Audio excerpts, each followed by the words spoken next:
கண்ணியத்திற்குரிய எல்லாம் வல்ல அல்லாஹ் ஜல்ல ஷானஹு தஆலாவின் நல்லடியார்களே, அல்லாஹுடைய பேரருளால் அவனுடைய மார்க்கத்தின் தனிச்சிறப்புகளை அறிந்து கொள்வதற்காக ஏற்பாடு செய்யப்பட்டிருக்கின்ற இந்த தொடர் நிகழ்ச்சியில் நாமெல்லாம் திரளாக குழுமி இருக்கிறோம்.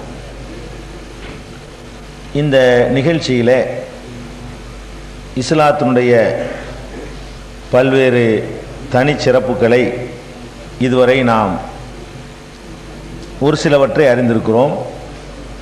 அதன் தொடர்ச்சியாக இஸ்லாத்தினுடைய இன்னொரு முக்கியமான சிறப்பு என்ன சிறப்பு என்று சொன்னால், எல்லா மதங்களுமே கடவுளை முன்னிறுத்தித்தான் மதங்கள் எல்லாமே உருவாக்கப்பட்டிருக்கின்றன. கடவுளை நம்பாத மதங்களே கிடையாது. எந்த மதமாக இருந்தாலும் அதில் கடவுள் நம்பிக்கை ரொம்ப பிரதானமானது, இது எல்லாருக்கும் தெரியும். இந்த கடவுள் நம்பிக்கையை மையமாக வைத்திருக்கக்கூடிய மதங்கள் கடவுளுக்குன்னு சில இலக்கணங்களை, கடவுளுக்குன்னு சில வரையறைகளை வச்சிருக்குதான்னு பார்த்தீங்கன்னு சொன்னால் எந்த வரையறையும் கிடையாது.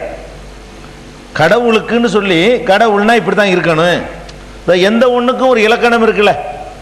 மனுஷன்னா அவனுக்கு இது இலக்கணம், ஆடுண்டா அதுக்கு இப்படி ஒரு இலக்கணம், மாடுண்டா அதுக்கு ஒரு இலக்கணம், இப்படி எல்லாத்துக்குமே ஒரு இலக்கணம் உண்டு. இந்த இலக்கணம் இல்லாத ஒன்று இருக்குன்னு சொன்னால் ஏனைய மதங்களில் உள்ள கடவுள் நம்பிக்கை தான். கடவுளுக்கு தான் இலக்கணம் கிடையாது. கடவுள்னா யாருப்பா? யாரு வேணாலும் கடவுளாக இருக்கலாம். கடவுள்னா எதுப்பா? எது வேணாலும் கடவுளாக இருக்கலாம். சூரியன் கடவுளாக இருக்கலாம், சந்திரன் கடவுளாக இருக்கலாம், கல் கடவுளாக இருக்கலாம், மண் கடவுளாக இருக்கலாம், பன்றி கடவுளாக இருக்கலாம், மூஞ்சீரு கடவுளாக இருக்கலாம். கடவுளை எது வேண்டாலும் இருக்கலாம். அதாவது கடவுள்னா ரொம்ப உயர்வாக இருக்கணும்னு நம்ம நினைக்கிறோம், அப்படிலாம் கிடையாது. பிடிச்சி வைக்கிற ஒரு சாணி உருண்டையாக கூட இருக்கலாம் கடவுள். கடவுளுங்கிறவருக்கு எந்த ஒரு வரம்போ இலக்கணமோ ஒன்றுமே கிடையாது. ஏன் இந்த நிலைமையெல்லாம் வருதுன்னு கேட்டால், கடவுளை பற்றி ஒரு இலக்கணத்தை வகுத்து வச்சிருந்தா அந்த மாதிரியான கூத்துக்கள்லாம் நடக்காது. கடவுள்னா அதாவது நம்ம ஒரு மனிதன் எப்படி இருக்குன்னு எதிர்பார்க்குறோம், அதையெல்லாம் விட கூட இருக்கணும்ல கடவுள். இதையாவது மனுஷன் ஒத்துக்கணும். குறைஞ்சது கடவுள்னு சொல்றவன் நம்மளை விட எல்லா வகையிலையும் மேலே இருக்கணும். நமக்கு ஈக்குவலாக இருந்தால் கூட நம்ம கடவுள்னு ஒத்துக்கிற மாட்டோம். நமக்கு ஈக்குவலாக இருந்தால் மனுஷன் தான் சொல்லணும் அவனை. அப்போ கடவுள்னு நம்ம உயர்ந்த நிலையில் வைத்து நாம் வழிபடுறோம், நாம் நெத்தியை கொண்டு நிலத்தில் வைக்கிறோம், நாம் கையேந்துறோம், எதை வேண்டாலும் செய்வார்னு நினைக்கிறோம். இப்படியெல்லாம் நம்ம கையேந்தி பிரார்த்தனை பண்ணி கும்பிட்டு கோரிக்கை வைக்கக்கூடிய லெவலில் இருக்கக்கூடிய ஒருத்தன் எல்லா வகையிலையும் நம்மளை விட மேலே இருக்கணும், எல்லா வகையிலையும் மேம்பட்டவனாக இருக்கணும். ஆனால் உலகத்தில் உள்ள எந்த மதமுமே கடவுளுக்கு இந்த எல்லா வகையிலையும் மேம்பட்டு இருக்கணுங்கிறத ஒத்துக்கிற மாட்டேங்கிறாங்க. தனக்கு நிகராக இருக்கணும்னு கூட ஒத்துக்கிற மாட்டேங்கிறான். இவனுக்கு ஆச்சுங்க கை இருக்குது, இவனுக்கு ஆச்சும் கால் இருக்குது, இவனாச்சும் ஓடுவான், ஆடுவான், பிடிக்குவான், நடக்குவான், எல்லாம் செய்வான். யாரு? கும்பிடுறவன், வழிபடுறவன். யாரை போய் வழிபடுறானோ அதுக்கு ஓடவும் முடியாது, அதுக்கு நடக்கவும் கால் இருந்தால் கூட நடக்கவும் முடியாது, வாய் மாதிரி ஒன்று செஞ்சு வச்சா கூட அதுக்கு பேசவும் முடியாது, திங்கவும் முடியாது, ஒரு கொசு உட்கார்ந்தா கூட அதை விரட்டவும் முடியாது. இது மாதிரியான ஒரு நிலையில தான் கடவுள் இருந்தால் பரவாயில்லைன்னு நினைக்கிறான். இது எல்லா மதங்களையும் நீங்கள் பார்க்குறீங்க. அப்போ இந்த கடவுள் விஷயத்தில் தப்பு செய்யும் பொழுது என்னவாகுது? கடவுளை பற்றிய மரியாதை குறையுது, கடவுளை பற்றிய அச்சம் குறையுது, மனுஷனை ஏமாத்துற மாதிரி கடவுளை ஏமாத்தலாம் நினைப்பு வருது. கடவுளுக்கு கொள்ளை அடிச்சுட்டு பாதியை கொண்டு உண்டியலில் போட்டால் கடவுள் மன்னிச்சிருவார், கொள்ளை அடிக்கலாம், கடவுளையும் லஞ்சம் கொடுத்து சரி கட்டிக்கிறலாம். இப்படிங்கிறதெல்லாம் வர்றது காரணம் என்ன? கடவுளுக்கு ஒரு இலக்கணத்தை, கடவுள்னா யாரை நீ கும்பிடுற, அவன் எப்படிப்பட்டவனா இருக்கணும், அதற்கான ஒரு பொண்ணு மாப்பிள்ளை பார்க்கறதுக்கு எவ்வளோ தகுதி பார்க்குற. ஒரு மாப்பிள்ளைக்கு பொண்ணு தேடினாலும், ஒரு பொண்ணுக்கு மாப்பிள்ளையை தேடினாலும் இப்படி இருக்கணும், அரசாங்க வேலையில் இருக்கணும், பொண்டாட்டி சோறு போடணும், சொந்த வீடு இருக்கணும், எவ்வளவு பார்க்குற. ஒரு பொண்டாட்டியை கல்யாணம் பண்ணுறதுக்கு ஒரு புருஷனை தேர்ந்தெடுக்கிறதுக்கு இம்புட்டு சரத்துக்களை பார்க்குறமே. அப்போ கலர் வரைக்கும் நல்லா இருக்கணும், தோற்றம் அழகாக இருக்கணும். கடவுளுக்கு அதுவும் தேவையில்லை. இப்படி ரெண்டு பல்ல இப்படி நீட்டிட்டு பார்த்தாலே வெறுக்கிற மாதிரி இருக்கலாம், கடவுளுக்கு கவலையே கிடையாது. ஒரு மாப்பிள்ளை ஒரு பொண்ணு வருது, மாப்பிள்ளை பார்க்க வேண்டியிருக்கு. அவன் அருவாள் கைமா இருந்தா பொண்ணு கொடுப்பீங்களா? கடவுள் இருக்கலாம் அப்படி, அருவாளை வச்சுக்கிட்டு, ஈட்டியை வச்சுக்கிட்டு, அம்பு வச்சுக்கிட்டு, இதெல்லாம் கடவுள் எப்படி வேணா இருந்துட்டு போறாரு. பார்க்கவே சகிக்காம இருக்கலாம். ஒரு மனுஷனுக்கு 5 விரலுக்கு பதில் 6 விரல் இருந்து அசிங்கமா இருக்குமோ, கடவுளுக்கு கையே 4 கை இருக்கலாம். அதை பத்தி கவலை இல்லை. 4 கை இருந்தா நல்லா இருக்குமா? படத்துல பார்க்க வேண்டாம், நல்லா இருக்கலாம். பிராக்டிக்கலா ஒருத்தருக்கு 4 கை இருந்தா எப்படி இருக்கும்? கொஞ்சம் அசிங்கமா இருக்குமா அழகா இருக்குமா? அது 4 கை இருந்து இப்போ ஒரு கற்பனை பண்ணி பாருங்க, அது அசிங்கம். அது இருந்தாலும் பரவாயில்லை. கடவுளுக்கு ஒரு மனுஷனுக்கு ஒரு தலைக்கு பதிலா 2 தலை இருந்தா சகிக்கலாது. 12 தலை 10 தலை 8 தலை, கடவுளுக்கு எந்த ஒரு மரியாதையும் கிடையாதுங்க. கடவுள்னா எப்படி வேண்டாலும் இருக்கலாம். குரங்கு மாதிரி இருக்கலாம், 10 தலை இருக்கலாம், 12 விரல் இருக்கலாம், 24 கால் இருக்கலாம், என்ன ஒரு கணக்கும் கிடையாது. என்ன பல்லு கோரப்பல் நீட்டிக்கிட்டு இருக்கலாம், கண்ணு பிதுங்கிக்கிட்டு வெளியே நிற்கலாம், வயிறு இப்படி முட்டிக்கிட்டு இருக்கலாம், என்ன ஒரு அழகோ எதுவுமே கிடையாதுங்க. கடவுளை இந்த மாதிரி ஆக்கி வச்சு விட்டாங்க எல்லா மார்க்கங்கள்லையும். இஸ்லாம் என்ன சொல்லுது? கடவுளுக்கு இலக்கணம், பண்புல இலக்கணம், தன்மையில இலக்கணம், எல்லாத்துலையும் கடவுளுக்கு இலக்கணம். கடவுளுடைய அந்த அழகுத்தன்மைக்கு கூட இலக்கணம். என்ன அழகுத்தன்மை? கடவுளுங்கிறவன் ஒளிமயமானவன். கடவுளுக்கு கூட இலக்கணம் என்ன? கடவுள் ஒளிமயமானவனா. ஒளிமயம்ன்றா என்ன அர்த்தம்? வெளிச்சம். கடவுளுங்கிற வெளிச்சமயமா இருப்பான். அல்லாஹ் நூறு சமாவாத்தி வல்லர். கடவுளுங்கிறவன் வானம் பூமிகளுக்கெல்லாம் ஒளியா இருக்கிறான். அவ்வளவு நிறைச்சுப்படும், அவ்வளவு பெரிய பிரகாசம். அந்த மாதிரி ஒளி வீசக்கூடியவன். அந்த ஒளியை தாங்க முடியாம மூசா மூர்ச்சையாகி விழுகிறார். மூசா அலைஹிஸ்ஸலாம் கடவுள்கிட்ட கேட்கிறார், ரப்பி அரிணி கைஃப துஹ்யில் மௌத், ரப்பி அரிணி அன்துர் இலைக்க, இறைவா உன்னை நான் பார்க்க வேண்டும், எனக்கு கொஞ்சம் காட்டு, உன்னை காட்டுன்னு கேட்கிறார் மூசா அலைஹிஸ்ஸலாம். அல்லாஹ் என்ன பண்றான்? லன் தரானி, என்னை உன்னால பார்க்க முடியாதுப்பா. நான் எதுக்கும் காட்சி தர மாட்டேங்கிறேன்னு சொன்னா அதை தாங்கக்கூடிய வலிமையில நீங்க எல்லாம் இல்லை. லன் தரானி, ஒரு நபியை பார்த்து அல்லாஹ் சொல்றான், உனக்கு பார்க்க முடியாது, சக்தி பெற மாட்டேன். வேணும்னா ஒன்று செய், உலாக்கின் உள்ளூர் இலல் ஜபல், அதோ அந்த மலையை பார், அந்த மலைக்கு நான் காட்சி தர்றேன், எதிர்த்தாப்புல இருக்கிற மலைக்கு என் ஒளியை காட்டுறேன். என் ஒளி பட்ட பிறகு அந்த மலை செதறி போகாம இருந்துச்சுன்னு சொன்னா நீ அப்புறமேல என்னை பார்க்கலாம். தரானி, அந்த மலை அதே இடத்தில் நின்று விடுமானால் அப்புறம் நீ என்னை பார்க்கலாம். அல்லாஹ் ஃபலம்மா தஜல்லா ரப்புஹு லில் ஜபல், குர்ஆன் வசனம், இதெல்லாம் கதை இல்லை. ஃபலம்மா தஜல்லா ரப்புஹு லில் ஜபல், இறைவன் தன்னுடைய காட்சியை மலைக்கு காட்டிய பொழுது ஜஅலஹு தக்கா, அதை தூள் தூளாக ஆக்கி விட்டான். வஹர்ர மூசா சைகா, மூசா மூர்ச்சையாகி கீழே விழுந்தார். அல்லாஹ் சொல்லி காட்டுறான். அப்ப எதுக்கு இதை சொல்றேன்னு கேட்டா, அல்லாஹ்ங்கிறவனை நம்ம பார்க்காம இருக்கிறதுக்கு முடியாதுக்கு அந்த ஒளி அதிகமான பிரகாசம், அந்த பிரகாசத்தை பார்க்க முடியாது.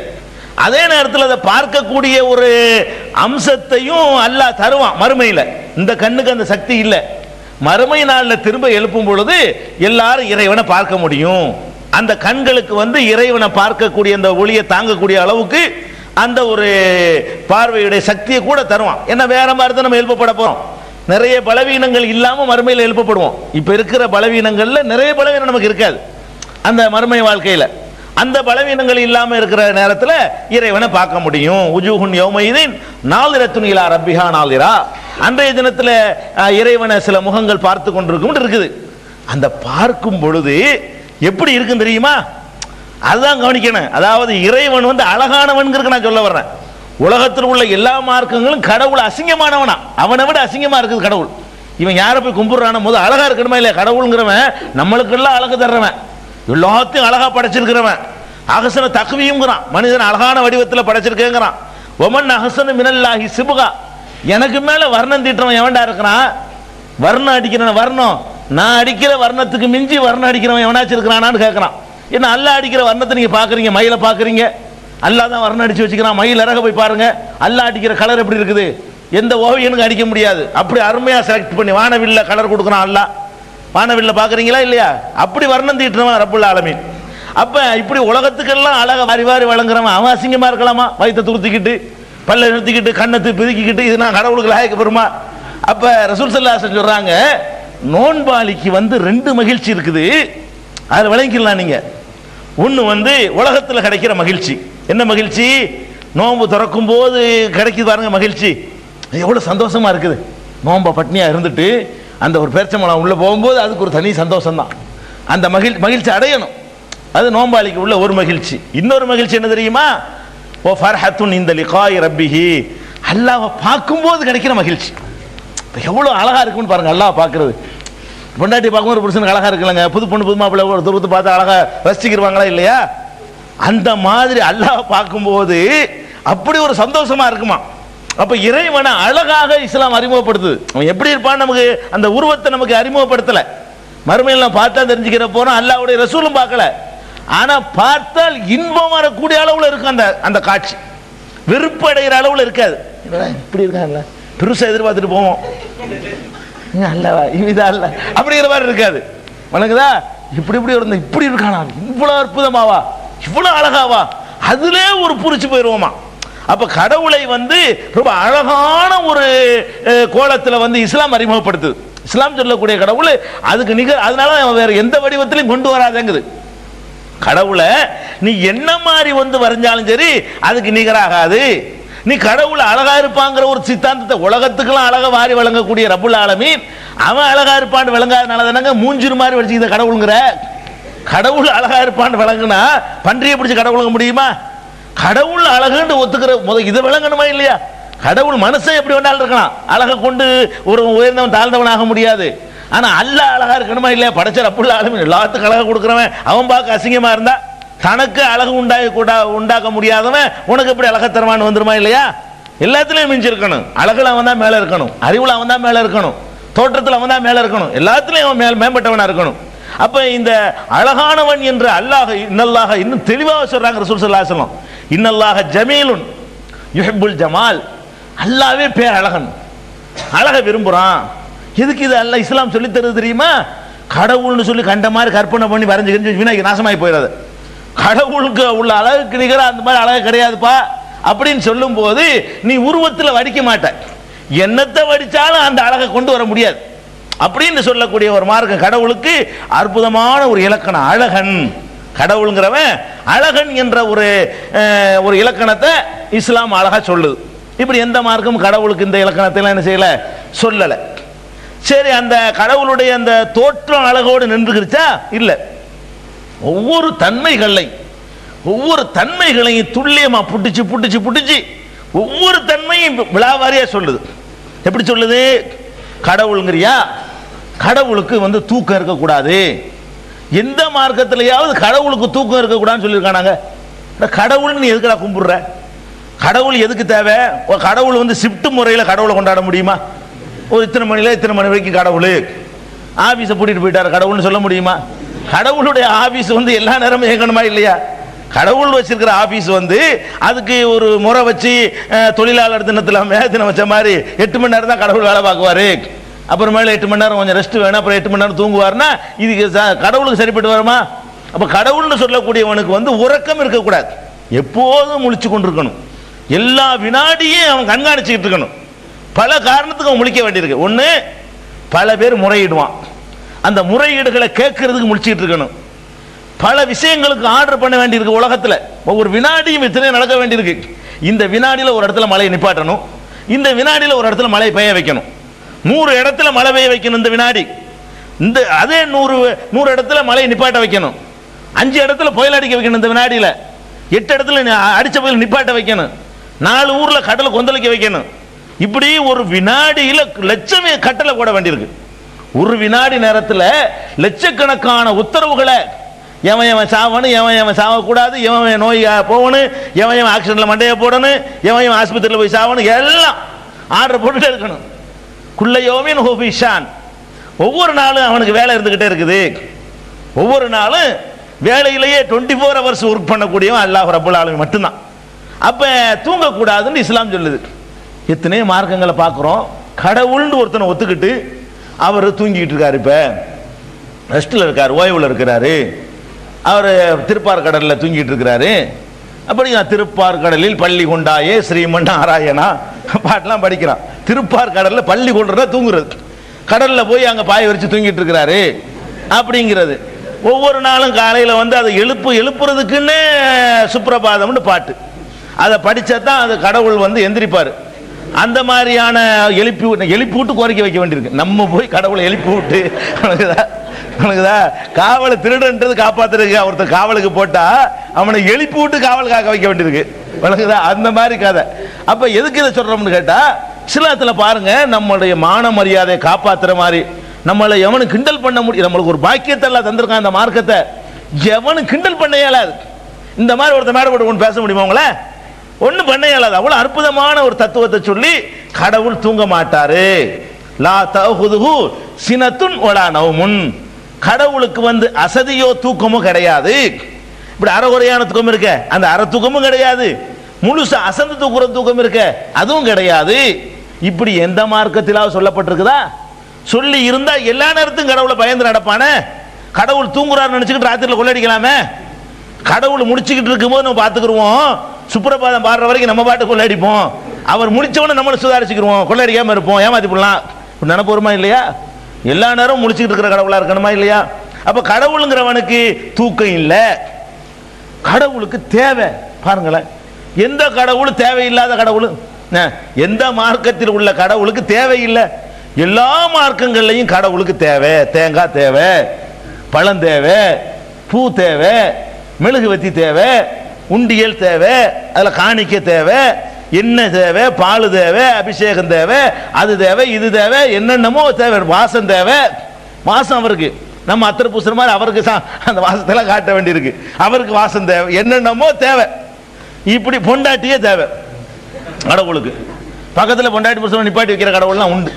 அப்போ கடவுளுக்கு பொண்டாட்டி தேவை, கடவுளுக்கு புள்ள தேவை, கடவுளுக்கு உணவு தேவை, கடவுளுக்கு என்னென்ன நமக்கு தேவை இருக்கோ, நமக்கு என்னென்ன தேவை இருக்குதோ அவ்வளவும் அவருக்கும் தேவை. இப்படித்தானே எல்லாரும் சொல்றாங்க. கடவுள்னு அப்படித்தானே அறிமுகப்படுத்துறாங்க. இதெல்லாம் தேவையா இருக்கக்கூடியவர் இப்படி கடவுளா இருப்பாரு? அதாவது அவருக்கு பசின்னு ஒன்று ஏற்படுது, கடவுள் தான் நம்மளை படைச்சு இவ்வளவு சூப்பர் பவரா உள்ளவர். அந்த பசி என்ற ஒன்று தனக்கு வராமல் ஆக்கி கொள்ள முடிஞ்சாதானங்க அவர் கடவுளா இருக்க முடியும். அவருக்கே பசிச்சு அதை துடிச்சு போய் அப்புறமேல திண்டு அதை தீர்த்துக்கிறதா இருந்தா இது என்ன கடவுள்? இது என்ன கடவுளா? இது இப்படி ஒருத்தர் நமக்கு தேவையா? இப்படி இருக்கிறதுக்கு இல்லாம இருந்துட்டு போயிடலாம். இப்படித்தான் ஒருத்தர் நம்மள மாதிரி திங்கக்கூடியவராக இருந்தார்னு சொன்னா அவர் இல்லாம இருக்கலாம். அவர் தின்றான், நல்லா ருசிச்சு பிரியாணி ஆக்கி தின்னுட்டு இருக்கும்போது ஒருத்தன் கேட்கறாங்க கடவுளாண்டு, நம்ம தின்னுட்டு இருக்கும் கோவம் வருமா இல்லையா? நீங்க தின்னுட்டு இருக்கல, ஒருத்தன் வந்துகிட்டு ஏதாவது கேட்டான்னா கோவம் வருமா வராதா? ருசி சாப்பிட்டு இருக்கிறீங்க, கதவை தட்டிக்கிட்டு பிச்சைக்காரன் வந்திருக்கிறேன், முசாபர் வந்திருக்கேன்னா விரட்டி விடணும். முதல்ல ருசிச்சு சாப்பிட்டு இருக்க, இந்த நேரத்தில் தொந்தரவு பண்ணிட்டு இருக்கிறான், கேப்பீங்களா இல்லையா? அப்போ கடவுள் அவர் பாட்டு நல்லா ரசிச்சு சாப்பிட்டு இருக்கும்போது எவனா கோரிக்கை வைக்க முடியுமா? திங்கும் போது ஏதாவது நம்ம கவனிக்குவோமா? சில பேர் திங்க ஆரம்பிச்சோன்னா உலகத்தில் என்ன நடக்குன்னு தெரியாது. இருக்கா இல்லையா? அப்ப அந்த மாதிரி இருக்கும் பொழுது அப்ப கடவுள் திண்டுகிட்டு இருந்தா சரியா வருமா? திண்டா அடுத்து என்ன? திண்டா மலஞ்சலம் கழிக்கணுமே. கடவுள் எங்க பாத்ரூம் இருக்க, கொஞ்சம் நில்லுங்க. நம்ம சொல்லலாம், கடவுளுக்கு சொல்ல முடியுமா? கடவுளுக்கு பாத்ரூம் போயிட்டாருன்னா எந்த பிரார்த்தனை செய்யணும்? வயிற்று வலிக்குது கடவுளை, இருப்பா பாத்ரூம்ல இருக்கிறேன், நான் வர்றேன், சரியா வருமா? அப்ப கடவுள்னு நம்ம ஒருத்தர் கேட்கிறான்னா எந்த நேரமும் அவன் என்ன செய்யணும்? நம்மளை கண்காணிச்சு இருக்கணும். எப்ப எவனா கேட்க மாட்டானா, கோரிக்கையை வைக்க மாட்டானா, நம்ம நிறைவேற்ற மாட்டோமா அப்படின்னு காத்துட்டு இருக்கான் பாருங்க, அவன் தான் கடவுள். அதனாலதான் கடவுளுக்கு எந்த விதமான தேவையும் இல்லை. அல்லாஹு சமத். எந்த மார்க்கும் இப்படி சொல்லல. அல்லாஹ் என்பவன் எந்த தேவையும் இல்லாதவன். சமது, சமதுன்னு என்ன அர்த்தம்? ஒரு தேவையும் இல்லாதவன், எந்த தேவைக்கும் அப்பாற்பட்டவனாக கடவுள் வரும் பொழுது நமக்கு எவ்வளவு பெரிய ஒரு அற்புதமான கடவுள் நம்பிக்கைன்னு பாருங்க. கடவுளுக்கு தேவைன்னு சொல்லி கடவுள் பேரை சொல்லிட்டு இல்லை ஏமாத்துறான். கடவுள் கொண்டாந்து போடுங்க, அப்போ டப்பாவில் போட்டோன்னு அவன் எடுத்துட்டு போறான். தொடர்ந்து ராத்திரில நல்லா தெரியுது, கடவுள் கொண்டாந்து போடுங்கிறான், கொண்டு போய் போடுறான். ராத்திரில தொடர்ந்து எண்ணிக்கிட்டு அரசாங்கத்துக்கு 30%, நமக்கு 70% பிரிச்சுட்டு போயிடுறாங்கல்ல. நல்லா தெரியல யார் எடுத்துக்கிட்டு போறான்னு. அப்ப கடவுளுக்கு தேவையில்லைன்னு சொன்னா இந்த மாதிரி கலாச்சாரம் உருவாகுமா? உருவாகாது. அப்ப கடவுளுக்கு எந்த தேவையும் இல்லாம ஒருத்தன் இருந்தா தான் நம்மள இருந்து வித்தியாசப்படுறான். நம்மள மாதிரியே அவனுக்கும் தேவைகளும் அவனுக்கு ஆசாபாசங்கள் இருந்தா அவன் என்ன என்ன கடவுள், அது எதுக்கு நமக்கு தேவை? இப்படி எல்லாம் இலக்கணம் சொல்லுது இஸ்லாம். இஸ்லாம் என்ன சொல்லுதுன்னா இந்த மாதிரி எல்லாம் இலக்கணம் சொல்லுது. அதே மாதிரி கடவுள்னு சொல்லி போடுறான். சொன்ன பிறகு கடவுளுக்கு புள்ள குட்டி பொண்டாட்டி இதெல்லாம் ஏற்படுத்துறான்ல, நம்மளை மாதிரி பார்க்குறான். இப்போ நம்ம இருக்கிறோம், ஒரு மனைவின்னு ஒருத்தர் இருந்தால் தான் நமக்கு சந்தோஷமா இருக்குது, ஒரு புருஷன் ஒருத்தர் இருந்தால் தான் நமக்கு சந்தோஷமா இருக்குது. அப்போ கடவுளுக்கு மட்டும் இப்படி இல்லாமல் இருக்கலாமா? இவன் தான் உண்டாக்குறான் எல்லாத்தையும், இவன் ஒரு உண்டாக்குறான், நல்லா விளங்குது. அப்போ நமக்கே பொண்டாட்டி இருக்கும்போது கடவுளுக்கு இப்படி இல்லாமல் இருக்கிறது அப்படின்னு சொல்லிட்டு கடவுளுக்கு பொண்டாட்டி 2, 3 பொண்டாட்டி, பல மாதிரி பொண்டாட்டிகள்லாம் உண்டாக்கி கடவுள் மனைவியோடு இருக்கிறாரு. கடவுளுக்கு புள்ள பிள்ளைக்கு புள்ள எல்லாம் இருக்குது கடவுளுக்கு. எல்லா மார்க்கத்திலும் இருக்குது. கிறிஸ்தவ மார்க்கத்துக்கு நமக்கு உள்ள வித்தியாசம் அங்கே தானே ஆரம்பிக்குது. அவன் கடவுளுக்கு மகங்கிறாங்க ஈசா நபியை. இஸ்லாம் அது இல்லைங்குது. மத்தகத சாஹிபத்தன் வளதா, அவனுக்கு பொண்டாட்டியும் கிடையாது பிள்ளையும் கிடையாது. இஸ்லாம் தெளிவாக அடிக்குது. இறைவன் சொல்றவனுக்கு பொண்டாட்டி பிள்ளைலாம் இருக்கக்கூடாது, தாய் தகப்பன் இருக்கக்கூடாது. நீங்க கடவுள்னு எடுத்துட்டு பாருங்க, கடவுள்னு சொல்லிக்கிட்டு என்ன செய்வாங்க, இவர் கடவுளுக்கு அப்பா, இவர் கடவுளுக்கு அம்மா, இவர் தான் கடவுளுக்கு மச்சான், இவர் கடவுளுக்கு மரும உண்ட இல்லைன்னு சொல்ல முடியுமா? நீங்க இருக்குதுங்க. இவர் கடவுளுக்கு மருமவன், இவர் கடவுளுக்கு மக வீட்டு பேரன், இவர் மகன் வீட்டு பேரன், கடவுளுக்கு எல்லாம் இருக்குது கடவுளுக்கு. அப்ப கடவுளுக்கு இப்படி எல்லா விதமான உறவுகளையும் கற்பிணிச்சிருக்காங்க இல்லையா? அதை வெட்டுறான். ஏன்னா இதெல்லாம் இருந்தா கடவுள் தன்மைக்கு கேடா போயிடும். இன்னும் நிறைய கடவுளா போயிரும்ல. இந்த மாதிரிலாம் இருந்தா கடவுளுடைய மகன் என்று சொன்னால் அவன் கடவுள் தானுங்க. ஒரு ஆட்டினுடைய குட்டி ஆடா இருக்குமா மனுஷனா இருக்குமா? ஆடாத்தானே இருக்கு. ஒரு மாடு போடுற குட்டி மாடா தானே இருக்கு. மனுஷன் போடுற குட்டி மனுஷனா தானே இருக்குன்னு. இப்ப கடவுள் போட்ட குட்டி கடவுளா தானே இருக்குன்னு. அப்ப ஒவ்வொரு இனமும் தனி, அந்த இனத்தை தானங்க பிரசவிக்க முடியும். இப்ப கடவுளுக்கு புள்ள இருக்குன்னு சொல்லி என்னவாயிரு? அந்த அதாவது ஆதம் அலைஹிஸ்ஸலாம் ஒரு ஜோடி தான் எல்லாம் படைச்சான். ஒரே ஒரு ஜோடி ஆதம் ஹவ்வா. இந்த ஒரு ஜோடி தான் இப்போ எவ்வளோ இருக்கிறோம்? 500 கோடி தாண்டிட்டோம். எவ்வளோ இன்னைக்கு ஜனத்தொகை? இன்னைக்கு இருக்கிறது 500 கோடி இருக்கிறது. ஆதமுல இருந்து இது வரைக்கும் செத்ததெல்லாம் சேர்த்தா எத்தனையோ கோடி. இன்னைக்கு வாழ்ந்துகிட்டு இருக்கிறது மட்டும்தான் இந்த ஆதம் அலைஹிஸ்ஸலாம் இருந்து இது வரைக்கும் செத்து போயிருப்பானே அவ்வளோ பேரையும் எடுத்தீங்கன்னா அது ஒரு 2000 கோடி இருக்கும். 2500 கோடிக்கு மேலே தாண்டி போச்சு மனிதனுடைய எண்ணிக்கை. அப்ப கடவுளால் படைக்கப்பட்ட இந்த மனுஷன் ஜோடிய 2500 கோடி உண்டாயிட்டா கடவுள் எத்தனை கடவுள் இருக்கணும் உலகத்துல? அதுக்கு முந்தியில் அவர் இருக்காரு. அவருக்கு புள்ள, அந்த பிள்ளைக்கு புள்ள, அவருக்கு பிள்ளைக்கு புள்ள, மலடுலாம் இருக்க முடியாது கடவுளுக்கு. நம்மளால மலடு நாள் இருக்கும், அதுவும் இருக்காது. கடவுள் அவருக்கு மலட்டுத்தன்மை இருக்க முடியாது. அப்ப அது பாட்டுக்கு பெத்து தள்ளி இருந்தா உலகத்துல ஒரு 10,000 கடவுளாச்சும் இருக்கணும்ல. 10,000 கோடி உலகத்துல குறைஞ்சபட்சம் ஒரு 10,000 கோடி கடவுள் இருக்கணுமா இல்லையா? இது அறிவுக்கு பொருந்த மாட்டேங்குது. கடவுளுக்கு மவன் பொண்டாட்டி அப்பன் இதெல்லாம் இது இல்லைங்கிறாலாம். உலம் யூலத் கடவுள்னு சொல்றியா? கடவுளுக்கு புள்ள இல்லைன்னு ஒத்துக்க, அதான் சரியான கடவுள் கொள்கை.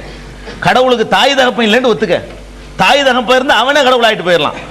தாய் தகப்பன் எப்ப கடவுளுக்கு இருக்கிறான்னு நீங்க சொல்றீங்களோ அப்ப இந்த கடவுளையே உண்டாக்குனவர் அவங்க 2 பேரும் ஆயிடுறாங்க. யார் இந்த கடவுளையே பெற்றெடுத்திருக்கிறாங்க அவங்க கடவுளை இருந்துட்டு போயிடலாம். இப்படியே போயிட்டு இருந்தா கடைசியில் ஒன்று முடியும். அவன் தான் கடவுள். போ, எவன் எல்லாத்துக்கும் சூத்திரதாரியா இருக்கணும் அவன் தான் கடவுள், மற்றவன்லாம் இல்லைன்ட்டு போ. ஒரு கடவுள் தானே கடைசியில் வரும். அதுதான் இஸ்லாம் சொல்லுது. லம் யலித் வலம் யூலத். அதுல இலக்கணம் பாருங்க. கடவுளுடைய அந்த தோற்றத்துக்கு இலக்கணம், கடவுளுடைய தன்மைக்கு இலக்கணம், கடவுளுடைய ஆற்றலுக்கு இலக்கணம். ஆற்றல் எந்த ஆற்றலை எடுத்துக்கொண்டாலும் சரி அதுக்கு ஒரு இலக்கணம். என்ன இலக்கணம்? என்னென்ன ஆற்றல் இருக்கு? மனுஷனை கேட்கிற ஆற்றல் இருக்கு, பார்க்கிற ஆற்றல் இருக்குது, பிடிக்கிற ஆற்றல் இருக்குது, எடுக்கிற ஆற்றல் இருக்குது. எல்லா ஆற்றல்களும் நமக்கு இருக்கிற மாதிரி கடவுளுக்கு இருக்குது. ஆனா அதுக்கு இலக்கணம் இருக்கு. எப்படி? எல்லாத்துலயும் மேல நீனும் பார்ப்ப கடவுளும் பார்ப்பான். கடவுள் பார்வை ஓம் பார்வையை விட மிஞ்சினது. எத்தனையோ 1000 மடங்கு கோடி மடங்கு மிஞ்சினது. நீ ஒரு நேரத்தில் ஒன்னதான் பார்க்க முடியும். 2 கண்ணு இருக்கிறனால 2 காட்சி பார்க்கவே முடியாது. அல்ல அப்படி வச்சிருக்கான். நமக்கு பலவீனத்தை பாருங்க. 2 கண்ணு இருக்கிறனால இந்த கண்ணில் இவரையும் அந்த கண்ணில் இவரையும் பாருங்க பார்ப்போம். யாராலும் பார்க்க முடியாது. கண்ணு வேண்டாம் 2 இருக்கலாம். 2 கண்கள் 2 காட்சி காண முடியுமாங்கிறான்ல. 2 கண்கள் 2 காட்சி காண முடியாது. 2 கண்ணும் சேர்ந்து ஒண்ணுதான் பார்க்க முடியும். 2 காது இருக்கனால இந்த காலை நீங்க சொல்லுங்க, இந்த காலை நீங்க சொல்லுங்க, கேட்க முடியுமா? 2 பேரை பேச விட்டுவிட்டு இந்த காதுக்கு நீங்க சொல்லுங்க, இந்த காதுக்கு நீங்க சொல்லுங்க, கேட்க முடியுமா? 2 காது இருந்தாலும் ஒரு செய்தி தான் கேட்க முடியும். ஒரு நேரத்தில் ஒன்று தான் கேட்க முடியும். அவ்வளவு பலவீனமாக நம்ம கேட்கிறோம், நம்ம பார்க்கிறோம். அவ்வளவு பலவீனமா பார்க்கிறோம். கிட்ட இருந்தா தான் பார்க்க முடியும். கிட்ட இருந்தாலும் இருக்கிற எல்லா இடத்துலையும் பார்த்துட முடியாது. கிட்ட இருக்கிற பார்த்துக்கிட்டு இருக்கிறேன், திடீர்னு அன்னைக்கு மாதிரி கரண்ட் போயிடுச்சு, யாரையும் நான் பார்க்க முடியுமா? இங்க இருக்கிற யாரையும் நான் பார்க்க முடியும்? விட்டா போச்சுன்னா அப்ப பார்க்கறதுக்கு கிட்ட இருந்தா மட்டும் பார்க்க இயலாது. அங்க வெளிச்சமும் இருக்கணும், கிட்டையும் இருக்கணும், வெளிச்சமும் இருக்கணும், தடையும் இருக்கக்கூடாது. இப்படி ஏராளமான கண்டிஷன். ரொம்ப கிட்டையும் இருந்துடக்கூடாது. இப்படி வந்து ஒட்டிக்கிட்டான் ஒருத்தன். ஏன் வேணும் தெரியுமா உங்களுக்கு? வந்து இப்படி கூட கிட்ட கண்ணில் ஒன்றா ஒட்டி என்னன்னு கேட்கறான். ₹1 நோட்டை வச்சுக்கிட்டு கண்ணில் ஒன்று அப்படி ஒட்டிட்டு திடீர்னு இது என்ன சொல்ல முடியுமா? ரொம்ப கிட்ட இருந்தாலும் பார்க்க இயலாது. அது ஒரு தூரத்தில் இருக்கணும். இப்படி கிட்ட கொண்டு வச்சா என்னன்னு தெரியாது. அப்ப கிட்ட இருந்தாலும் பார்க்க இயலாது, தூரமா போனாலும் பார்க்க இயலாது, இருட்டா இருந்தாலும் பார்க்க இயலாது. இப்படியான பலவீனம் நமக்கு. கடவுளுக்கு என்ன? எங்க இருந்தாலும் பார்ப்பான். எங்கேயோ அரசுல உட்கார்ந்து கொண்டு இங்கே இதை பார்ப்பான், இதெல்லாம் தாண்டிக்கிட்டு பார்ப்பான். இந்த இது சில பேர் செவத்தை ஊடுருவி இப்படி பார்க்க முடியும், செவத்தை ஊடுருவி பார்த்துட முடியுமா? இப்படிலாம் ஒரு காலத்தில் கேட்டான். அட நீ கண்டுபிடிக்கிற கருவிக்கு பார்க்க முடியுது, எலும்பை போய் பார்க்க முடியும், எக்ஸ்ரேக்கு பார்க்க முடியுதுன்னா ஏன்டா ரப்புல் ஆலமீன் பார்க்க முடியும்? இவனுக்கு முடியுமா? இவன் கண்டுபிடிப்பானா? இவன் கண்டுபிடிக்கிற பொருளை கொண்டு எதை பார்ப்பானா? இதெல்லாம் தாண்டி உள்ள பார்க்கறான் இல்லைங்க. இதயத்தில் சளி இருக்குதான்னு பார்க்குறீங்கள, அது என்ன ஒரு கேமரா ஒன்று நிப்பாட்டணும், அது பார்த்துப்படுதா இல்லையா? அப்போ அல்லாஹ் படைச்ச மனுஷன் இதை கண்டுபிடிக்கிற. இப்போ ஒன்று கண்டுபிடிச்சிருக்கான் முந்தா நாள். என்னது? சவத்துக்கு பின்னாடி உள்ளதை பார்க்கறது, போலீஸுக்கு உதவக்கூடியது. போலீஸுக்காக வேண்டி கண்டுபிடிச்சிருக்கிறாங்க. இன்னும் அமருக்கு வரல. இங்கே பெர்லின்லேயே அது ஒரு நாட்டில் போட்டிருக்கான் முந்தா நாள் பேப்பரில். அது என்ன செய்ய போகிறான் அவன்? அந்த செவத்துக்கு இந்த பக்கம் என்ன இருக்குன்னு பார்த்துப்படலாம். இங்கே கேமரா கொண்டு வச்சிங்கன்னா இந்த இது சதையை ஊடுருவுற மாதிரி செவத்தை ஊடுருவக்கூடிய அதுக்கு சில கதிர்களோட பாய்ச்சி அங்கே எதிரி வர்றானா இல்லையா, எவன் இருக்கிறான், வீட்டுக்குள்ளே எத்தனை பேர் மறைஞ்சு நிற்கிறான், எல்லாத்தையும் பார்த்துடலாம் அதை பீச்சு அடித்தோம்னா. அப்போ நீ பார்க்குறன்னா ரப்புல் ஆலமீனுக்கு முடியாதா? அல்ல அதெல்லாம் ப்ரூவ் பண்ணி காட்டுறான். எத்தனை தடைகள் போட்டிருக்கு, 18 மாடி கட்டினாலும் சரி அம்புட்டே ஊடுருவிட்டு இங்கே வந்து பார்ப்பான்ல, பார்க்க முடியும். அதில் ஒன்றும் ஆச்சரியப்படக்கூடாது. அப்போ அல்லாஹ்வுடைய பார்வை என்பது எந்த தடைகளுக்கு அப்பாற்பட்டது. எத்தனை லட்சம் பேர் பேசினாலும் அத்தனையும் கேட்கக்கூடியவன் அல்லாஹ். நம்ம கேட்க முடியாது, ஒரு நேரத்தில் ஒன்று தான் கேட்க முடியும், ஒரு நேரத்தில் ஒன்று தான் கேட்க முடியும். அல்லாஹ் ஒரு நேரத்தில் கோடி பேர் பேசினாலும் கேட்குவான். இப்படி கடவுளுடைய கேட்கிற தன்மைக்கு லிமிட் இல்லை, பார்க்குற தன்மைக்கு லிமிட் இல்லை. லிமிட்டெல்லாம் தாண்டின பார்வை சக்தி. அது மாதிரி அவன் கொடுக்குற வாரி வழங்குற வள்ளல் தன்மையில் லிமிட்டு கிடையாது, அவனுடைய கருணையில் லிமிட்டு கிடையாது, அவனுடைய அறிவுல ஞானத்தில் லிமிட்டு கிடையாது, எல்லாத்துலேயும் மிஞ்சினவன். இப்படித்தான் நீ கடவுளை பார்க்கணும் தவிர உனக்கு ஈக்குவலாக பார்த்துறாத. லைஸ கமிஸ்லிஹி ஷைஉன் வலம் யகுல் லஹு குஃபுவன் அஹத், அவனுக்கு நிகராக யாரும் இல்லை. இப்படி ஒரு இலக்கணத்தை உலகத்தில் யாரும் சொல்லலை. எந்த மார்க்கமும் கடவுள்னு சொன்னா எல்லா வகையிலையும் நம்மளை விட வேறையா இருக்கணும், நமக்கு மேம்பட்டதா இருக்கணும். எல்லா வகையிலையும் எந்த ஒரு வகையிலையாவது நம்மளை போல இருக்கக்கூடாது, எந்த ஒரு வகையிலையாவது கடவுளுங்கிறவர் நம்மளை மாதிரி இருக்கக்கூடாது. அதே மாதிரி இப்போ நம்ம உலகம் படைக்கப்பட்டு 50 லட்சம் வருஷம் ஆச்சுக்கிறான், விஞ்ஞான கணக்கு படி சொல்கிறான். அது அல்லாஹ்வுக்கு தான் தெரியும், எலும்பு கூட வச்சு அதை ஆய்வு பண்ணி அதை இவ்வளோ வருஷம் ஆயிருக்கும் அப்படின்னு சொல்கிறான்.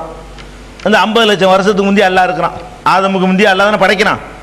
அப்போ அல்லாஹ்வுடைய வயசு எத்தனைன்னு பார்த்தா எத்தனை வயசு ஆயிருக்கு? அது 50 லட்சம் 1 கோடி வருஷம் ஆச்சு. திருக்குரான் தமிழாக்கம் பி ஜெய்னுலாபிதீன் வெளிவந்து விட்டது 8வது பதிப்பு. அனைவருக்கும் புரியும் எளிய நடை, தேவைப்படும் வசனங்களுக்கு தெளிவான விளக்கங்கள், கலை சொற்களின் விளக்கங்கள், திருக்குரான் எவ்வாறு அருளப்பட்டது, எவ்வாறு தொகுக்கப்பட்டது என்பது குறித்து முழுமையான விளக்கம். நபிகள் நாயகம் ஸல்லல்லாஹு அலைஹி வஸல்லம் காலம் முதல் இன்று வரை குர்ஆன் பாதுகாக்கப்பட்ட வரலாறு, திருக்குரான் இறைவனின் வார்த்தைகள் என்பதற்கான அடுக்கடுக்கான ஆதாரங்கள், முந்தைய பதிப்புகளை விட மெருகூட்டப்பட்ட செய்திகள், கூடுதலான பக்கங்கள், அழகிய வடிவமைப்பு, உயர்தரமான அப்ளிகேஷன் நம்பர் 83/3 முதல் மாடி மூர்தரு மண்ணடி சென்னை 1. போன் 65690810. அதுக்கு மேலேயே கூட இருக்கலாம், அது சொல்லவே முடியாது. அப்போ மனிதன்லாம் ஒரு முதுமை அடைகிறான், ஒரு குறிப்பிட்ட காலம் வரைக்கும். என்ன செய்யுது? நேற்று போட்டு ஆட்டம்லாம் இன்னைக்கு போட முடியுமா?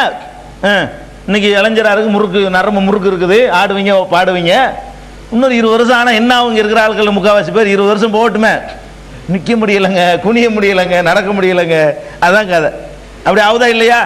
அப்போ அல்லாஹ் கடவுளுக்கு இஸ்லாம் என்ன இலக்கம் சொல்லுது? முதுமையே கிடையாது. ஏன்னா இன்னைக்கு எப்படி இளமை முறுக்கோட நீங்கள் இருக்கிறீங்களோ இதே மாதிரி என்றும் ஒரே மாதிரி இருக்கக்கூடிய ரப்புல் ஆலமீன். கடவுள்கிட்ட போய் கேட்குறோம், அல்லா அந்த காலத்தில் கேட்டாங்க கொடுத்தாங்க, இப்போ வந்துட்டு இருக்கிற வயசாகி போன காலத்தில் கடவுள் சொல்லுவாரா? கடவுள்கிட்ட நம்ம கேட்குறோம், அந்த காலத்தில் கேட்டாங்க சரி, ஆதம் அலைஹிஸ்ஸலாம் காலத்தில் கேட்டால் அது சரி, அன்னைக்கு நான் நல்லா திரகாத்திரமாக இருந்தேன், இப்போ எத்தனை லட்சம் வருஷம் ஆகி போச்சு, இப்போ பலவீனமாக இருக்கல கேட்குறேன் நல்லா சொல்லுவானா? சொன்னாம அல்லாஹ்வா இருக்க முடியுமா? அல்லாஹ்வுடைய அந்த எத்தனை லட்சம் கோடி கோடி ஆண்டுகள் ஓடுனாலும் சரி, அதனால அவன்கிட்ட எந்த ஒரு மாற்றமும் ஏற்படாது, முதுமை ஏற்படாது.